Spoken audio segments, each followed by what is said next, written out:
Yo, what is going on, guys? It's Ledio and welcome to So Serious Gaming, and today I want to speak to you guys about enemy armor damage, how it applies to PvP and how effective it is in PvP.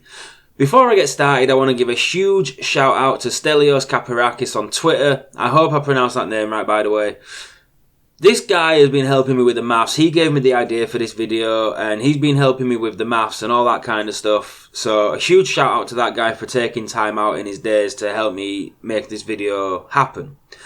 So, the reason I've done this is because I've seen build videos and I've seen people talking on Twitter and Facebook, and it seems to be a common misconception that, let's say, if you have 35% enemy armor damage, you are going to completely ignore the player's 33.5% damage mitigation. That's not the case. What it means is you're going to ignore 35% of that player's total armor. So it doesn't completely mitigate a player's armor altogether and just make it non-existent. That's not the case, and it seems to be a lot of people seem to think that that is the case. It is not. And another thing that people don't seem to take into account also is that the EAD that you actually have, only 1/3 of it actually applies to PvP. So let's say you have 60% enemy armor damage, only 20% of that is going to apply to PvP. So if you have 33.5% damage mitigation, 20% of that is 6.7. So that means 6.7% of their damage mitigation is ignored. So 33.5 minus 6.7 equals 26.8% damage mitigation remaining. Now we tested this, we did a few different tests. We tested it against a fully optimized striker build, which you can see on the screen right now, just so you can see that the armor is actually at the maximum. We ensured that there was 0 buffs or talent procs and made sure that any weapon talents used would have absolutely no effect on causing any variables in damage numbers and so on. Now before each test I'll show you the weapon and the talent so you can see that it's all the same, it's the same weapon, that the only difference is, destructive is not there or it is there, and the base damage remains the same and all that kind of stuff, because I want to keep this as fair as possible and I want you guys to see that the test was done as fair as possible. So one of the first tests we did was an AlphaBridge SMG build, and we started with 0% enemy armor damage. And well, what that gave us was white damage numbers of 6,971, and it gave us crits of 15,267. We then tested the same build, but I rolled destructive onto one of the SMGs so that destructive would be active on the AlphaBridge build, and I also rolled 6% enemy armor damage onto the vest, so that gave us a total of 21% enemy armor damage. And well, what this gave us was 6,193 on the white damage numbers and 15,752 on the crits. So the white damage numbers gave us a difference of 222 between 0% EAD and 21% EAD, and the crits gave us a difference of 485. So it's not a huge difference, but when you consider that's only per one bullet, if you stack those numbers on top, it does kind of add up. We then ran the same test, but we ran it with the striker build. And we did it first with a full 60% enemy armor damage, and it was giving us crits of 13,352 and white damage numbers of 6,642. I then went and removed destructive from my assault rifle, so it was only 15% less, which meant we have 45% EAD, and that gave us crits of 13,074 and white damage numbers of 6,504. That means that removing destructive and lowering our enemy armor damage by 15%, it meant our crits dealt 278 less damage and our white numbers dealt 138 less damage. So again, not a huge difference for that small amount.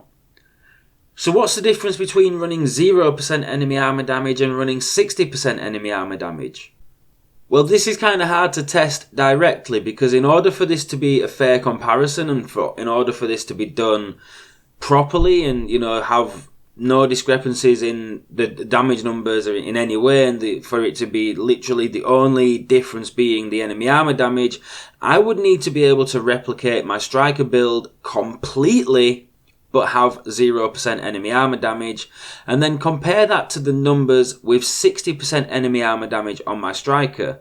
Now that's impossible for two reasons. One, striker obviously has enemy armor damage as its bonuses, and two, the assault rifle comes with base enemy armor damage on it anyway, so it's impossible for me to gauge having 0% enemy armor damage and having 60% enemy armor damage, because the only way you will ever achieve 60% enemy armor damage is using an assault rifle and striker. So it was kind of hard for us to test it out. In fact, it was impossible for us to test it out. So we tried to look at the maths a little bit, and we kind of concluded that if you have 8008 armor, 6.7% of that equals 536.5, and that would be the difference in white damage numbers for 0% EAD and 60% EAD. Now, we're not 100% sure that that is correct, but that is the conclusion that we came to. It kind of added up with what we tested and the numbers that we'd gained through the testing, so that's what we went with, and we hope that it is actually correct.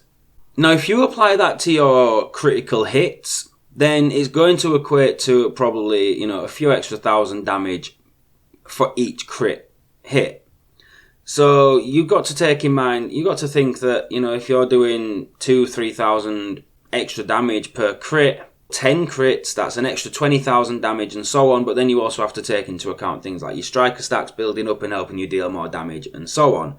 So, what did we conclude from this video? Is enemy armor damage actually effective? Well, yes it is. It does make a difference. It does give you a little bit of extra damage.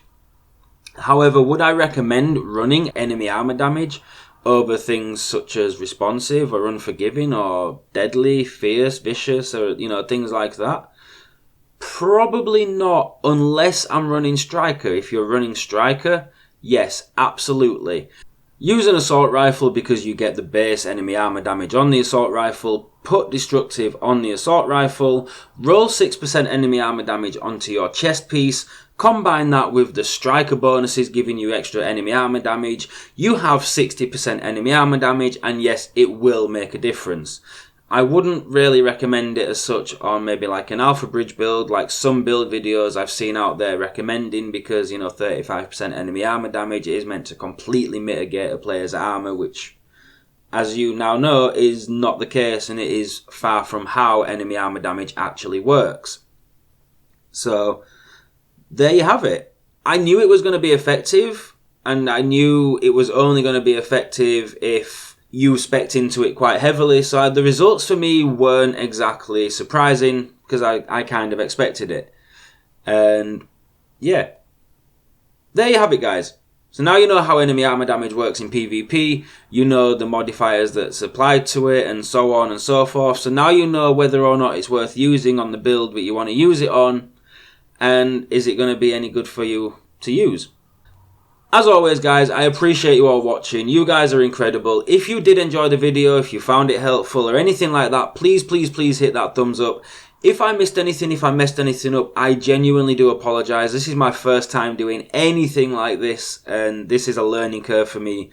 So I do apologise if I missed anything, if I did get anything wrong or anything like that. But like I say, we did a lot of testing and we did a lot of maths, and I'm pretty happy to say that the information that's provided is accurate and well thought out and well tested. So yeah, make sure you hit that like button if you enjoyed the video. If you're new to the channel, make sure you subscribe. Drop your comments below. Let me know what you think. Have you been using enemy armor damage on a build and thinking to yourself, why does it feel like I'm not doing that much extra damage? And maybe now you know why. Or do you think that it is actually more viable than maybe this video and the testing involved actually suggests? Either way, whether you agree or disagree, please let me know in the comments below.